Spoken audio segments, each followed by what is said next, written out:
What's up, everybody? Welcome to the Wizards of Amazon podcast, where we cover all things private label. My name is Carlos Alvarez. I'll be the host for the show. Today I have, I'm going to call a legend in this industry, Bradley Sutton. Needs no introduction. What's up, Bradley? How's it going? You're the legend, man.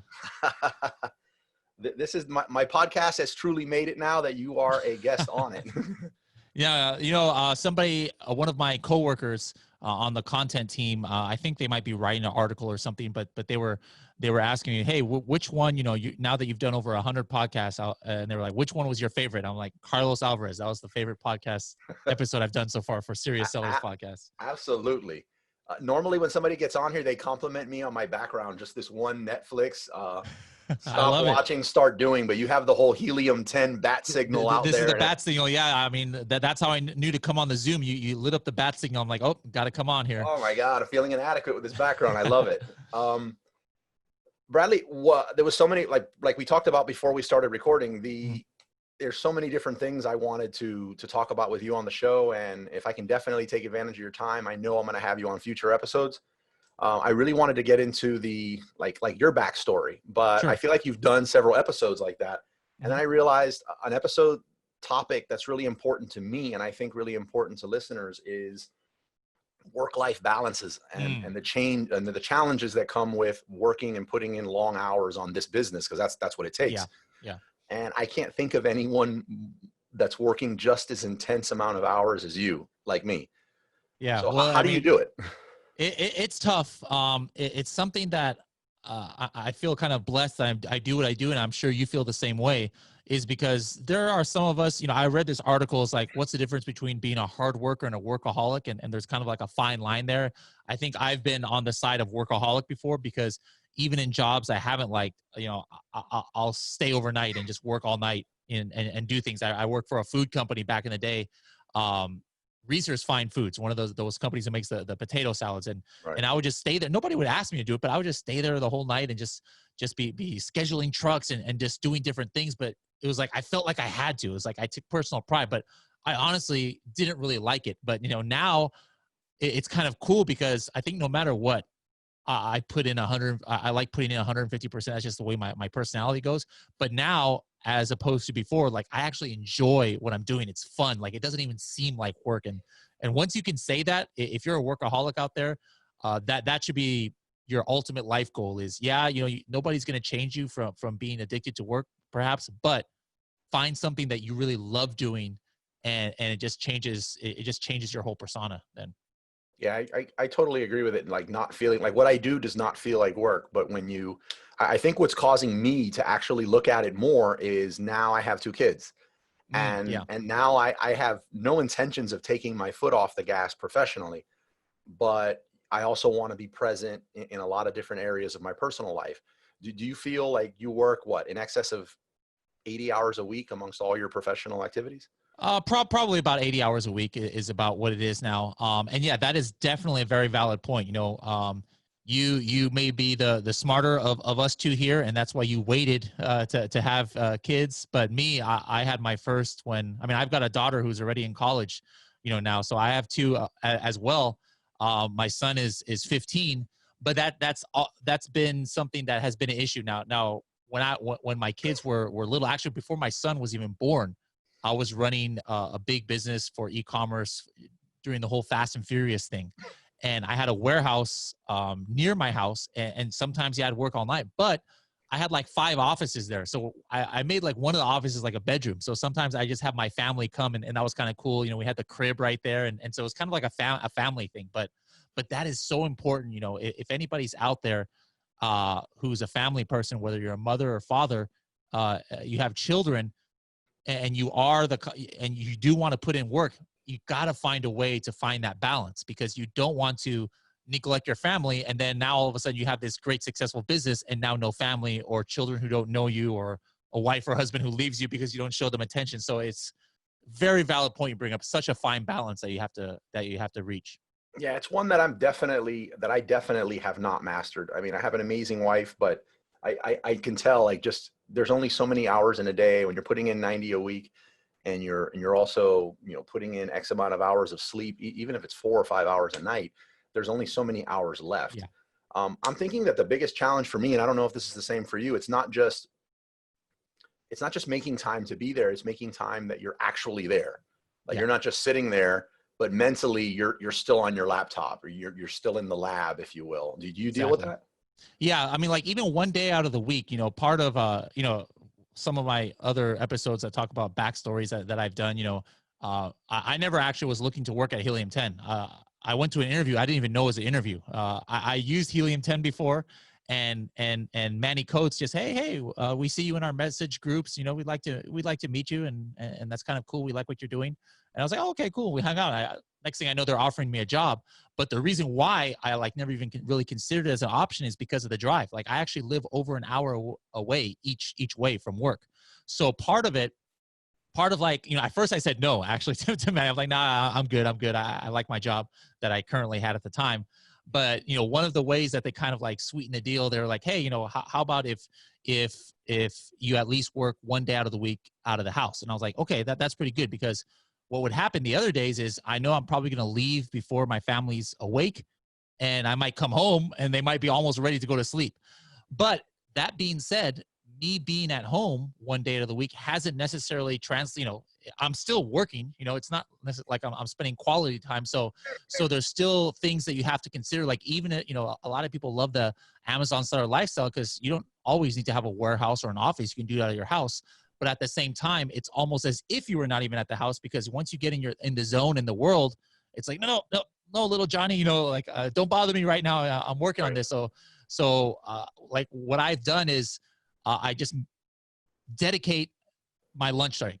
I think as entrepreneurs, one thing that most of us don't do is we don't take lunch breaks. Like if we're working a 9 to 5, it's state law. If you're hourly or something, you got to go clock out for an hour. Right. But when we're paying ourselves or we're salary or something, we just eat we just like maybe bring some food to our desk and just keep working. But so what I do when I'm home, like, okay, here's an hour, my hour lunch. I'm just going to make sure I give to my kids and family, just make sure, they have some quality time, and try on that day to like stop at 5 o'clock, and then give them the evening.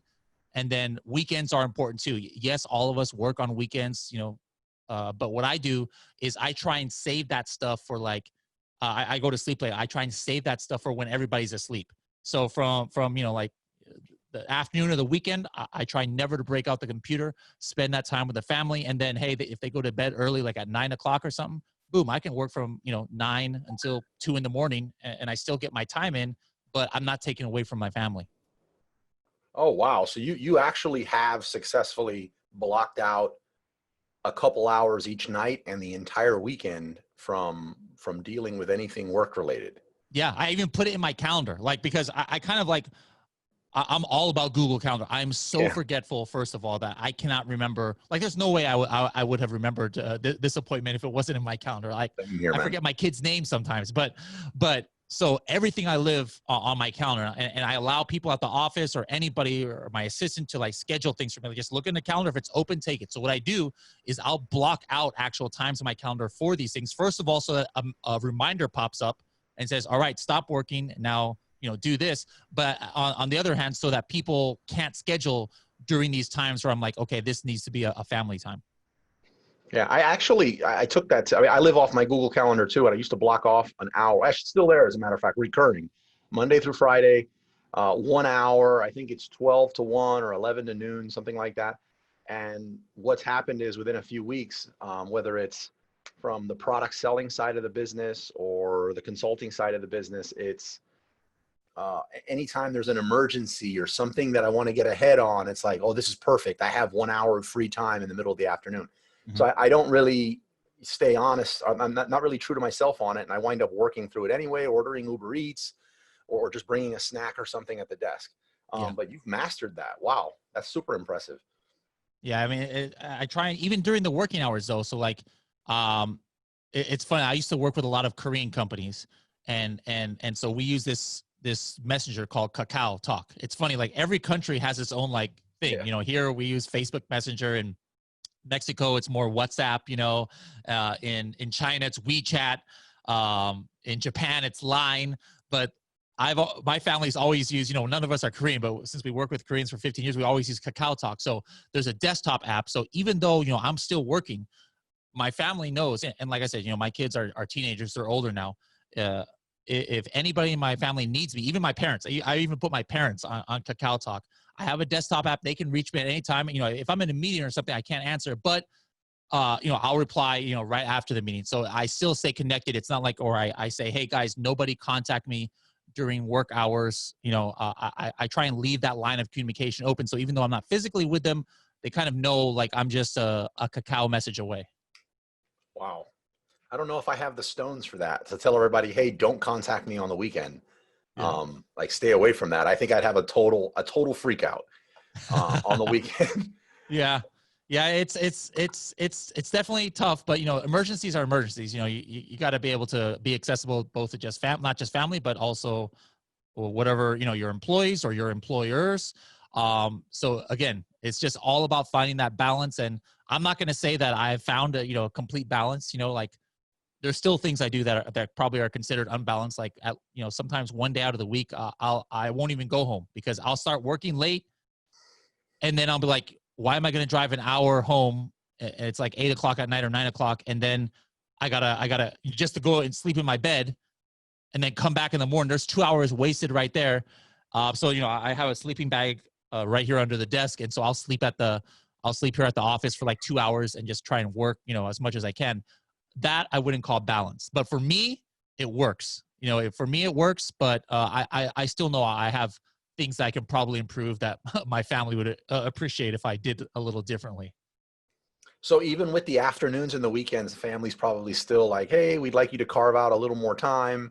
Yeah, for sure.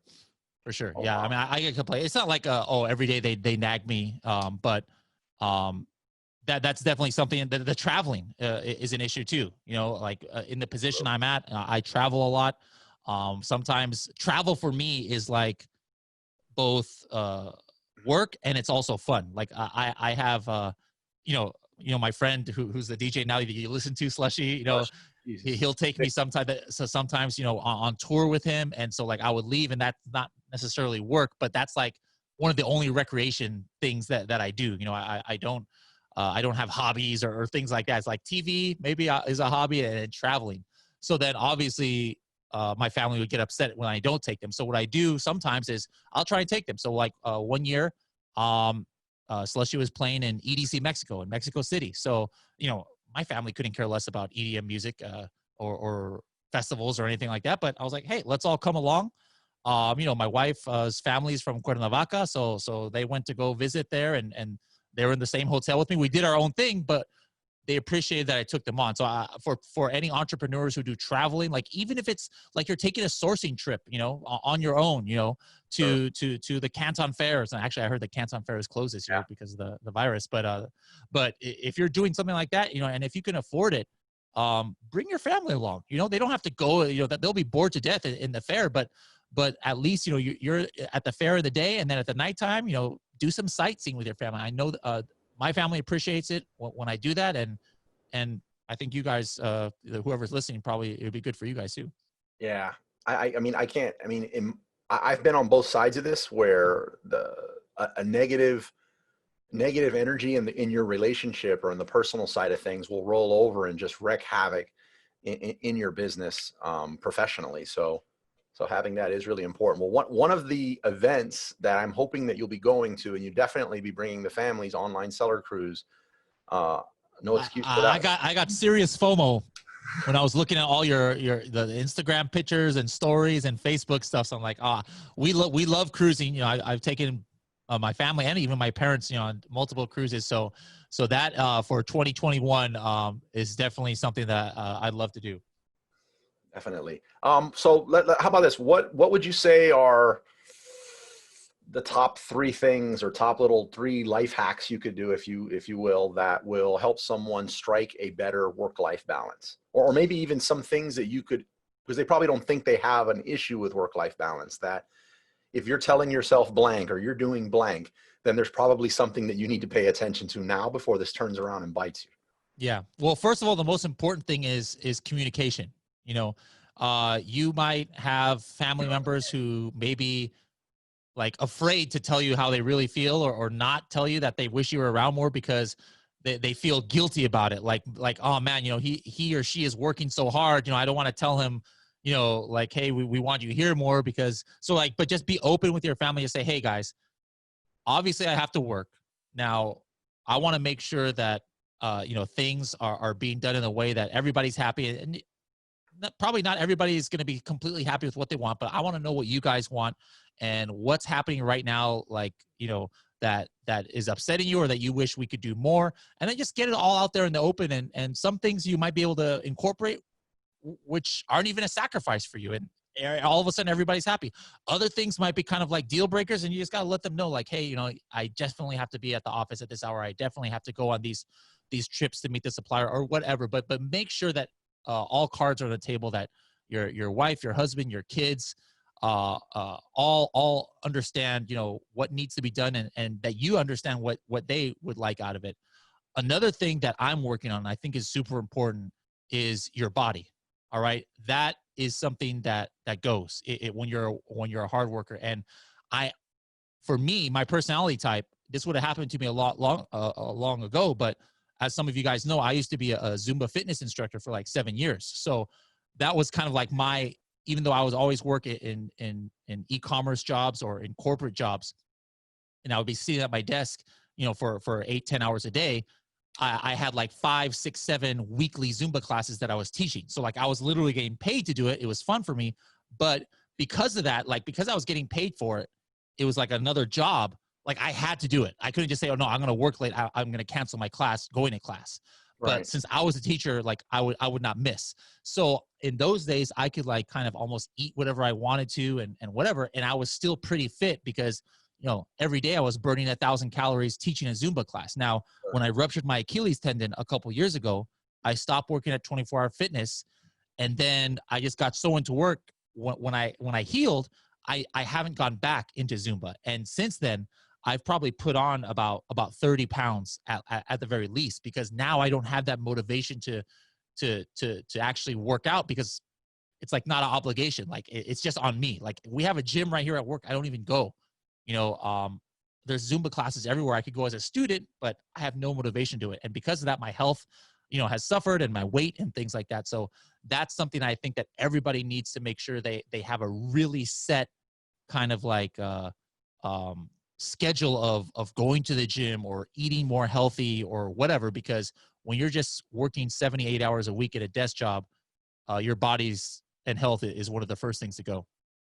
Yeah, that I was thinking right before you said that, I was like, man, this is a great spot to wrap. He's going to give these good comments.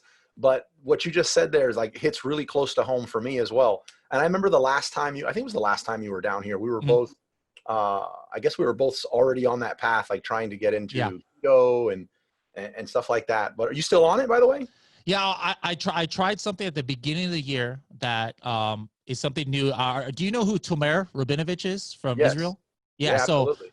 so I saw Tomer last year at, I want to say CellarCon or Prosper or something, and he's a bigger guy, kind of like you and my build, over 6 foot, and he was, I don't remember what he was, around 300 pounds maybe. And then I saw him again at the $1 Billion Summit in Texas.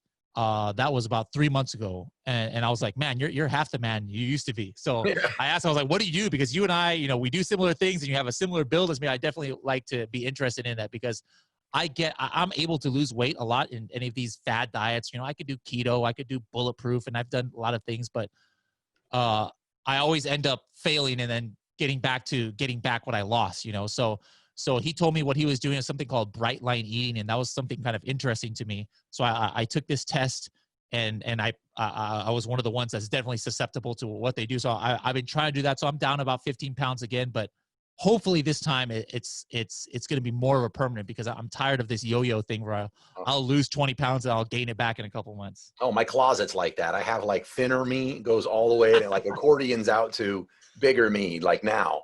There you go. And then whatever I don't fit So when there, you buy new clothes, you'll buy, hey, I'm going to buy a medium, large, extra large, and a 2X, for depending sure. on. Definitely. I think exercise and diet, and to be clear for anyone that doesn't know me, I've not been very good at sticking to exercise or diet regimens consistently in my life. There has been periods though where I have had, bursts of, 4, 5, 6 consecutive months of that, or a 2-year period of running consistently, which was like my best. But I can definitively say that I think you'd agree with me that when you are eating right, whatever the diet is, like when you're eating right for your body and you're consistently exercising, your productivity at work, your efficiency just goes through the roof. So that's a heck of a tip there. If you want to have greater work-life balance and you have all these things you want to do, you could probably get all those things done in a shorter period of time and have more time for your family if you address that, that diet and the body. You have more energy, more mental clarity, less sluggishness, and when you're trying to work under those circumstances, like being sluggish, that's when you make mistakes and miss things and stuff. So it's definitely something that's important, but it's easier said than done. And so you just got to like really just stick to it once you decide on down the path that you're going to go.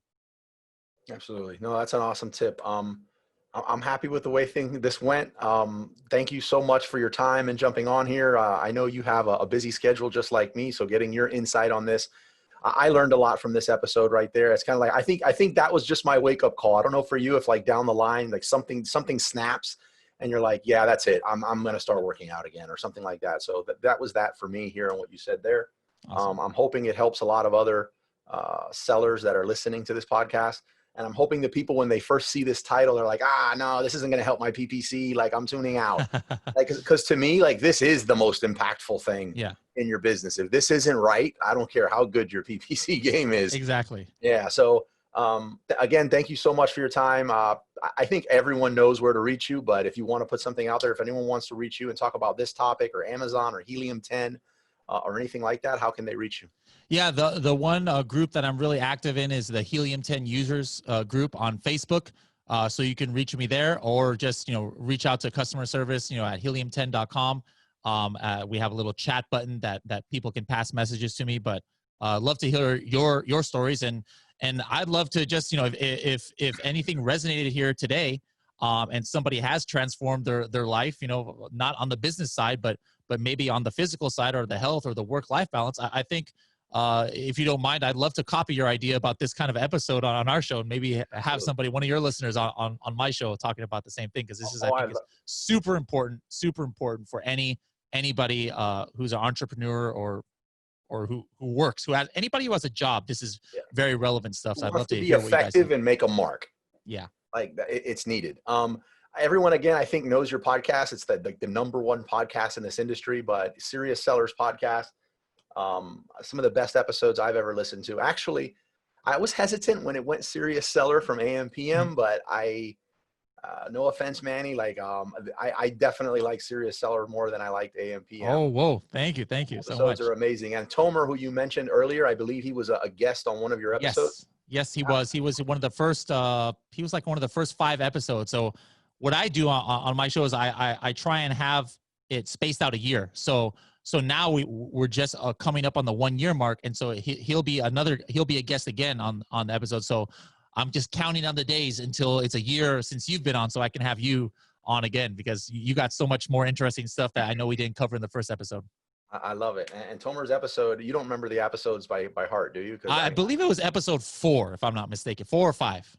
Yeah. It was really great on the keyword research. Yes, amazing episode. As a matter of fact, if I can get a contact from you to connect with him, I'd love to have him on this show. Sure, absolutely. I'll hook you up after this. Thank you so much for your time, brother. Keep crushing it. I really appreciate it. All right, thanks a lot. Liked what you heard and want to stay connected? Join our Facebook group or find me anywhere on social media at Wizards of Amazon, or text the word Amazon to 69922.